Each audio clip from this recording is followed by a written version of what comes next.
Here's what some people are saying about the Projection Booth podcast. The Projection Booth is single-handedly the greatest film podcast you could ever listen to or could possibly want. Top notch. 5 stars. This has quickly become one of my favorite film-related podcasts. Always interesting. A completely unpretentious yet fully comprehensive look at films from all genres. The Projection Booth podcast, with new episodes available every week at projectionboothpodcast.com. You guys look like... What do they look like, Jimmy? Dorks. They look like a couple of dorks. Get those birds! Nerds! They're coming to get you, Barbara. What? Are you kidding? We got some family here. Can you dig it? Can you dig it? Can you dig it? You are listening to the In the Mouth of Dorkness podcast. Here are Brad, Brian, and Darren. Welcome to another edition of the It Modcast podcast. With me is Brian Young, the Turtle Dork. Hey, folks. And also joining us is Billy Dass, the Indie Dork. Howdy, everybody. To my left is my right-hand man, Brad Gullickson, Mouth Dork. In honor of Colossal, I'm buying everyone drinks at this table. Yes, sir. Next Yeah. round. Actually, All right. where he's sitting is your left. He's your left-hand man. I just made a really great alcohol reference. Yeah, and Can we go back to the free drink? No, it's done. He ruined and I it. know Brian what I ruined said. it. Yeah, you Brian. ruined it, Brian. I did. Yeah, no drinks for Yeah. you. And I said to my left, my right-hand man. Like, I know he's on my left, but he's... I know. I know you my right-hand man, Well, no, Brian. I'm You not gotta saying know. that.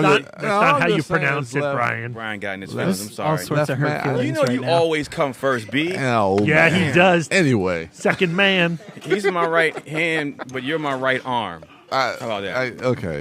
Voltron, you're the red lion. You're the red lion. Anyway, Yeah. welcome to day one of Lost Weekend 7. You all excited? Dude, yes. Yeah, so... what a great kickoff. In my opinion, my favorite films of as far as opening night films. Really? Not 99 Homes? Wow. Dude, stop. Wow. Stop. Wow. Stop. While Michael Shannon is always welcome, he's a it. favorite of the podcast, I I would have to argue against that. I like that. I think that's the second time ever 99 Homes has been mentioned by anybody. In the world? Yes. Yikes. Even Michael Shannon or Andrew Garfield? No, they forgot about it. Wow. All right. Andrew Garfield was in that movie. Damn, Billy. Oh. Our opening night films for Lost Weekend 7. Well, actually, I can't say that. Well, let's keep going. The Train to Busan was last time, so, you know. That was a Wait, great pick. Was that the opening?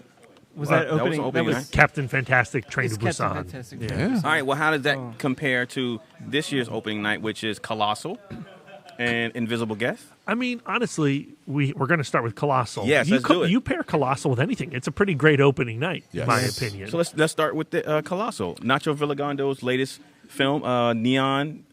This is the Alamo Drafthouse distribution. Their first film. And he's kicking off with an advanced screening. It's one of many this weekend. Yeah. And so I don't want to talk too much about it. And frankly, if you've seen the trailer, stop right there. You watch too much. If you haven't seen the trailer, don't watch the trailer. Please. Well, I would say the trailer doesn't give away too much after seeing the film. There are still surprises to experience, Yeah. even if you've watched the trailer. Here's the deal, though. You watch that trailer and you think, how are they going to juggle this tone of monster movie, kaiju attack, and soul, and Anne Hathaway recovering alcoholic or processing alcoholic, maybe is a better phrase. Yeah. And the real miracle of this film is how Nacho Villagrando balances those two stories and the rubber banding of tone. You see that trailer and you go, "What is this movie? Like, what is this movie?" And the answer is a brilliant gem. It's a brilliant discovery. It's an insta classic. I mean, I felt watching Colossal the same way I did when I saw Shaun of the Dead. This is a movie that genre nerds are going to geek out over for the rest of our lives. Having had a little bit of time to process what you've seen, Yeah. what are your thoughts on the film as far as the performances, how he was able to construct that narrative and pull off mashing up these genres. Anne Hathaway is amazing, and the story that she tells with Jason Sudeikis, where they just start to explore the dark side of their relationship, I think that doesn't work as well if they're not on point, and they definitely are. Yeah. Definitely are. Yeah, this was a film that I definitely had had to have time to process. But after actually discussing the film, after the film had finished, I've come to really, really love this film. And the thing I like about it is what you said, Brad. It's just this mashup of genres of just telling this really personal character story. And really the kaiju story is more of a backdrop to the main story, which is this character study about Anne Hathaway and Jason Sudeikis, who I don't want to give too much away about his character, but it's really this hero's journey, this classical hero's journey that we see with Anne Hathaway. And just thematically, this movie deals with a lot of different things as far as alcoholism, how that can be a destruction of not just your own life, but the people around you, and the metaphor of the kaiju and the destruction of Saul. There's just a lot of different things that you could really correlate between these two different parallel stories. And Darren, talk about this experience as a second watch for you. You saw this last year at Fantastic Fest, and I know it ended up being on one of your, well, I think it was number 2 on your top 10 list of the year. As with any film, when you, especially a movie that has a lot of ideas and themes running throughout it, and when you watch something the second time, you lose the haze of the excitement of the initial visit. You can take into account the ending that you know is coming, and how elements leading up to it factor into that ending, and so you can have a more clear picture of the narrative. Now, the benefit of my rewatch is that after my initial watch, Nacho Villagando was there to do a Q&A, and he admitted to the audience to the inspiration for some of the themes in the film, and taking, yay, there's wife dork, hey, woo-woo.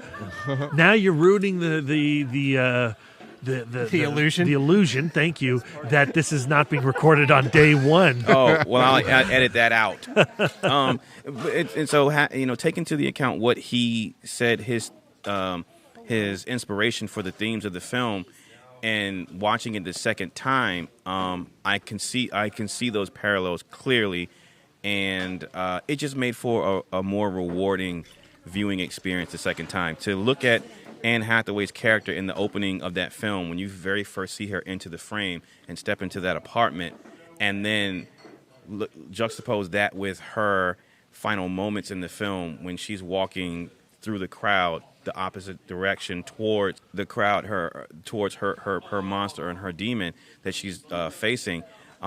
It was more moving for me the second time, and it's a rousing moment. It's a triumphant moment for that character. It's your Bruce Wayne BVS moment, right there. I'll accept that, yeah. And but it's indicative of, like what Brian said, that character's journey and how far she's come in the realization of her flaws and the things that she needs to correct, and the fact that she's being proactive in that and not succumbing to her inner demons and her monsters. And so I don't know, it's just a really wonderful film. It's just a great character arc, because you really see her not only just take responsibility for her life, but then she has to take on the responsibility for the life of others as well. You see her start to be cognitive of her actions and how they affect people close and either far away, like far-reaching ramifications of her decisions and actions. And I think the allegory for that is something that's struck a chord with me both times, actually. And I don't think we can go any further without talking about Jason Sudeikis. Oh, man. When has he ever been this good? And he's playing against type. He's really playing against type. I mean, yeah, we get some of his wit and dry humor that we're used to seeing Jason Sudeikis in a lot of his comedies. But not to give anything away, there's a turn, and there's he just gives a very layered performance that we haven't really seen Jason Sudeikis give before. What?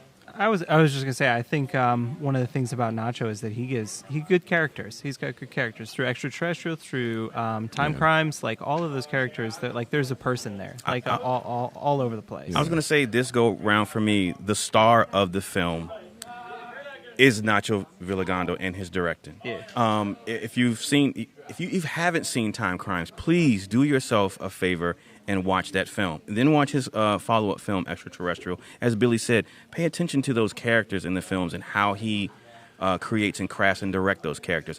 And again, the reason why I say Nacho for me is the star of the film this go around is that, you know, with these actors, Jason Sudeikis, who in other films he's used in a different way, Anne Hathaway, who in other films hasn't really done it for me, but in the hands of someone like Nacho, he's able to pull compelling performances out of him, and with the story. So there's a moment. First off, how dare you, sir?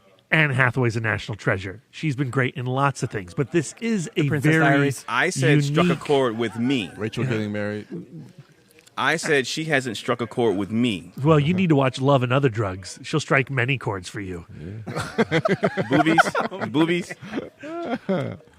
But and so I mean, there's a scene in this film where you see her reacting to someone stomping on mulch. And because of the world and the story and the characters that Nacho has created and built up for this moment, that simple shot and that simple act has such a powerful impact as an audience member because of the implications of what that means. And that all comes from the story that Nacho's crafted and how he's able to pull that performance and that shot and what that's indicative of. I think, again, he's the star of the film for me. And, you know, honestly, if you look at Colossal, Extraterrestrial, and Time Crimes, they are three films that are playing in three different types of genre, different types of stories. But they all are Nacho stories. Mm-hmm. Yeah. You know, his style and his playfulness is absolutely evident in all three of them. He has a singular voice. I think playfulness that's the right word. He's so fun to watch what he does. Like, not very often you watch a movie that you just have so much fucking fun watching what he's doing. At the same time, though, Colossal, it is fun, but it's also really, really sad at times. Don't get me wrong. It's a heavy movie. You could craftsmanship wise, you could see he's having fun, and you can embrace that. And I think, but Colossal has to be so when that character reaches her arc and the other characters reach their arc, it has that necessary impact on you as an audience. Thumbs up from the It Modcast. Like, we all definitely. Can't wait for that to get wider release so everyone else can see it. Really curious to see how that is received. Yeah. Me too. And accepted. It's not a blockbuster kind of movie. It's not, but I think it's a film that can definitely catch traction with a certain audience. So I think it can find an audience. Yeah, I mean, it won't be a blockbuster, but I think it will definitely catch Sideshow Collectibles, I need you to start making statues now. Oh, man, you know that's going to happen. Yeah. I'm excited. So our follow-up feature was The Invisible Guest. Yes. Talk a little bit about that. This is my second viewing. This is your first viewing. So you didn't know anything about it? I knew absolutely nothing. Invisible Guest, from the introduction that we got before the screening, I'm thinking this was like a ghost film. We started to hear different accounts of these events from different people, and as an audience member, you feel like you're kind of being pulled in all these different ways. You don't know who to believe, what to believe. And at that point in the story, I just want to know, okay, what is the real story? Well, here's the deal with The Invisible Guest. It's only as strong as its mystery, right? And once the mystery reveals itself, you're like, okay. Yeah. Law and Order ending. Pretty much. Now, I will give it credit, though, because since it is playing with versions of the truth, it does give them a chance to go back and react different scenes, and the actors get to re-engage with different motivations. Yeah. And I think they do something interesting with and it. that's what I like, too, because it does give the actors and the actresses a lot to play with. So seeing those different versions of the truth, it really is, and especially for the one character, Laura, Yeah. I really, especially throughout the progression of the film, you get to see her character in one particular way, and then in the third act, she really gets to play with a different version of her character, and I liked seeing that because you could tell that that's something I think the actors can really pull a lot from, and they can really kind of sink their teeth into a role like that, being able to kind of be a little bit more diverse in their performance. I wish that they had the depth of character for the lead guy, the guy who's being investigated for the murder. Because it wasn't so much his acting that bummed me out or turned me off to his character, I guess, as it was just like she gets a chance to really reinvent herself. And his evolution, I feel like, goes from some place kind of shitty to maybe some other place kind of shitty. Like it's not a huge metamorphosis for him. No. So what did you give it on Letterboxd, Brad? I gave it 3 stars, but honestly, after reflection, I'd probably drop it half a star. Damn. It's not a film I'm ever going to watch again. Yeah. Like the best Law and Order episodes. They should really be one and done. You shouldn't keep returning to them on A&E over and over again. It was so mean. I really wish I hadn't said that. No, but it was accurate, and I've hung my coat on it. Yeah, tell them how you really feel, Billy. So the next film is tomorrow. It's The Teacher. The Teacher. So looking forward to that one. Don't know much about it. We know nothing about it. Yeah, but we will have a recap for you for that one, and then following that we have an advanced screening, a secret screening, I think. and then following that we have a documentary, Alive and Kicking, which is a swing dancing documentary. Yeah, looking forward to it. And then we have a film that was moved around from the schedule from Sunday to tomorrow, and that's going to be Young Offenders. And that'll be the first half of day 2. Pretty successful day 1. 100%. Yeah. Yeah. We're all excited. We're all pumped. All right.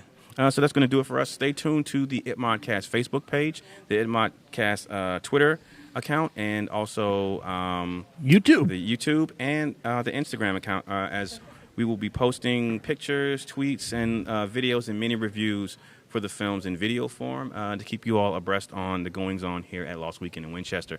Again, thank you, Andy Gyerson and Film Club 3.0 and Alamo Drafthouse in Winchester for hosting this event, and we are looking forward to the rest of the 23 film lineup for this weekend. And I'm really excited for Saturday because ItMod's hosting their film. Was it Broads Who Murder People? No, Women Who Kill. Chicks Who Murder People. Chicks Who Murder People. Women Who Kill.